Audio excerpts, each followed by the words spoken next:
On his last day of middle school, Rizos Rintaro gets rejected by a girl for the 100th time.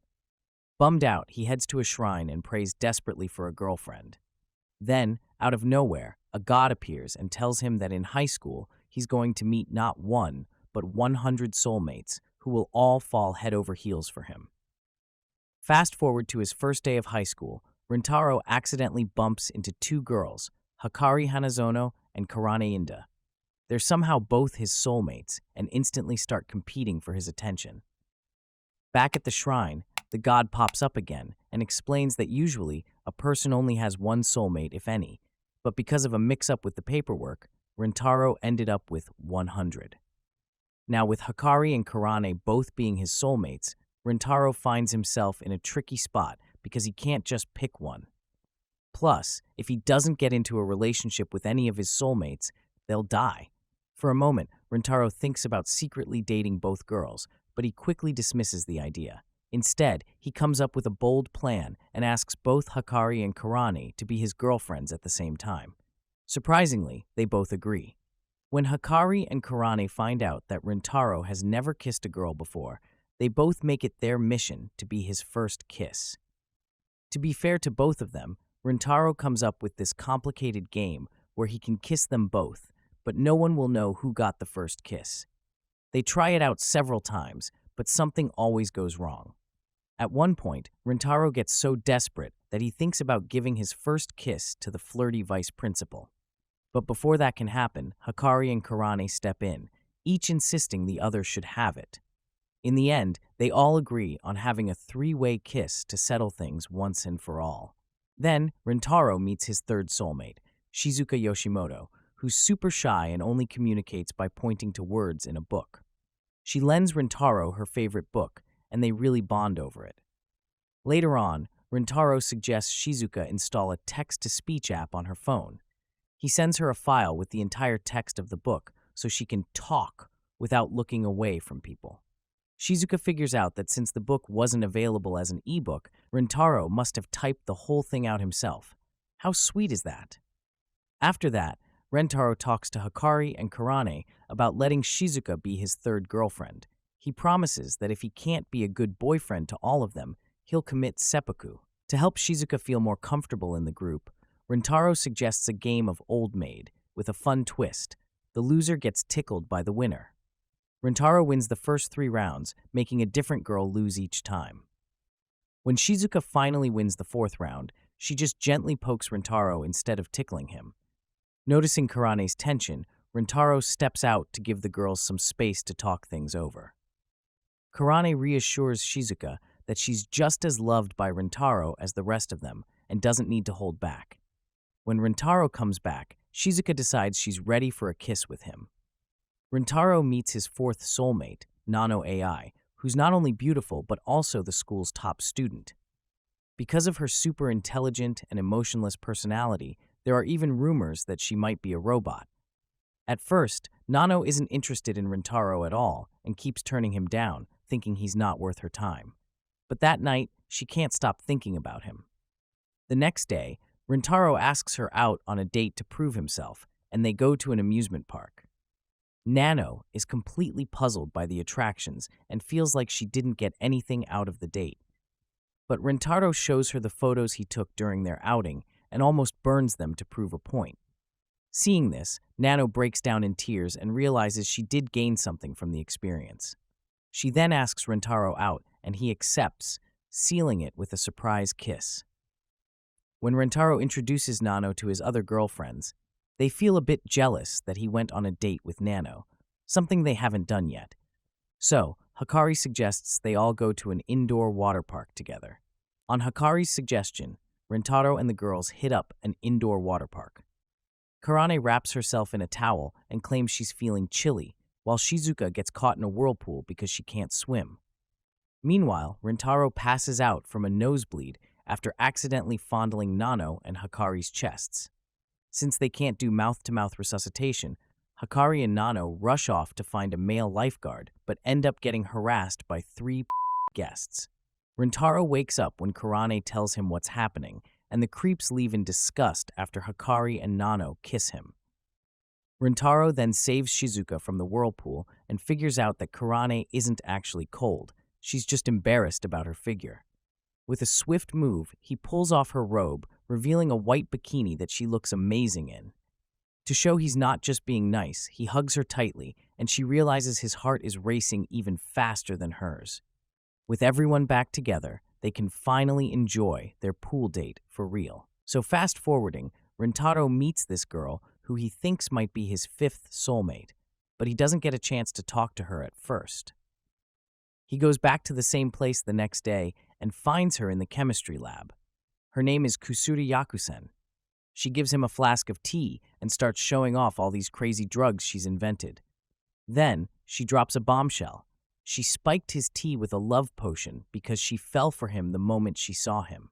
Rintaro tries to throw up the potion, but it's too late, and he gets overwhelmed by it. Kusuri has to step in and give him a neutralizer to clear it from his system. Once he's back to normal, Kusuri confesses her feelings again, looking just like the girl he saw the day before. Rintaro realizes that Kusuri, the third-year chemistry club president, really is his soulmate and tells her he feels the same way. Later, Kusuri meets Rentaro's other girlfriends and gives them some cool drugs based on what Rentaro told her about them. Then, she brings out some cookies and 2 flasks of tea, one for Rentaro and one for the girls. Everyone thinks the big flask is for the girls, but it turns out it's spiked with a drug meant to get Rentaro to kiss Kusuri.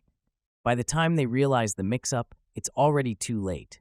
However, Rintaro and Kusuri need to get to the chemistry lab to whip up enough antidote for the other 4 girls who are acting like zombies, chasing Rentaro around for a kiss. They decide to split up, and Shizuka goes after Rintaro first. When she trips, he takes her to the nurse's office and hangs her up on a clothes hanger to keep her out of trouble. Next, Hakari and Kurane start chasing him. Rintaro manages to get away by making them kiss each other, which distracts them long enough for him to escape. When he finally gets to the chemistry lab, he finds out that Nano has already beaten him there. Kusuri is hiding in a locker nearby, trying to come up with a plan. She tries to age herself up to sneak past Nano, but she ends up giving herself away. Rintaro then makes a dash to a nearby closet to hide, but Nano catches up to him and starts kissing him. Just in the nick of time, Kusuri shows up with the antidote. She gives it to the other girls, and once they're back to normal, Hakari and Kurane sheepishly pretend they don't remember anything. Kusuri feels bad for causing all this trouble, but Rintaro reassures her that he'll keep loving her, even if she continues to create these crazy drugs. Hakari invites everyone to this nearby park where they're having a bouquet toss. The winner gets to take a picture with their special someone. Sounds fun, right? But then it turns out there's this motorcycle gang called the Gorira Alliance also competing. So Rintaro and the girls team up to catch the bouquet. In the end, Shizuka catches it for their group, which they now call the Rintaro family. Hakari wins a chopstick lottery to decide who gets to wear the special dress for the photo. Everyone else is also invited to be in the picture, which is pretty sweet. After the photo, though, things take a turn. Hakari asks Rintaro to break up with her. Confused and worried, he follows her home to find out what's going on. Hakari tells him that her mom, Hahari, discovered Rintaro is dating multiple girls and plans to transfer Hakari to a new school to separate them. Rintaro wanders around town, thinking it over, and decides he's going to rescue Hakari no matter what. So, he plans to break into the Hanazono mansion, and all the other girls decide to join in on this daring rescue mission. Rintaro and the girls decide to sneak into the Hanazono mansion to rescue Hakari. They try calling her, but she doesn't pick up, and shouting from outside doesn't work either. They eventually manage to unlock the door using a pet door and sneak past the guards and pets inside. Kusuri comes up with a plan to use a special drug she was going to send to a pharmaceutical company as part of a job application to get past some infrared sensors. Rintaro and Kurane climb past the sensors together while the other girls head back outside. Rintaro and Kurane finally reach Hakari's room, but they accidentally trigger an alarm. They're captured and taken to Hahari's chamber. Rintaro tries to explain everything to Hahari, but she's not having it. She doesn't want Hakari to go through the same heartbreak she did when she was younger. Then, as the drug wears off, it turns out Hahari is actually Rintaro's sixth soulmate. So Hahari puts Rintaro through a lie detector test to see if he really loves her daughter, Hakari. He aces the test, showing he's totally sincere. Just then, a maid rushes in to say that Hakari is about to jump out of a window. Karane quickly takes Hahari hostage while Rintaro runs to save Hakari. He manages to talk her out of it, but they both end up falling out the window. Luckily, he directs their fall into a fountain, softening the landing. When Karane and Hahari come out of the mansion, Hahari finally realizes that Rintaro really does love Hakari and is willing to do anything to make her happy, even risk his life. She changes her mind and asks Rintaro to take care of her daughter. Rintaro promises to look after both Hakari and Hahari, accepting Hahari's earlier confession, which leaves the other girls pretty shocked. After all this drama, Hahari invites Rintaro and the other girls to spend the night at the mansion. They all take a bath and then get dressed in cute pajamas. The cuteness is too much for Hahari, and she ends up with a nosebleed. Rintaro helps her out and goes with her to treat her nosebleed. The next day, Yuki almost gets eaten by a Shuki, but the barrier protects him. Nei then explains that Mato is as big as Tokyo and is also divided into different sections, with one defense squad stationed in each section. Himari still shoots the Shuki into oblivion anyway and then threatens Yuki's life. As the simp that he is, Yuki prepares dinner, and all the girls love it. This doesn't stop Himari from threatening his life once again. The universe must hate Yuki, because it sends Shushu to take a picture of him right above a naked Himari. She then uses this picture to blackmail him. Worse off, she takes another picture of him holding her panties and adds it to her blackmail folder. Our boy wonders if he can get away with it. That's until he witnesses Kyuka defeat a Shuki with her bare hands. Everyone else heads out for a meeting, leaving him and Shushu alone in the dorm. She forces him to give her shoulder massages and later challenges him to a stripping game. She easily beats him, turns into a giant, and strips off his boxers, just so she can laugh at how tiny his Excalibur is. They get interrupted by a humongous Shuki.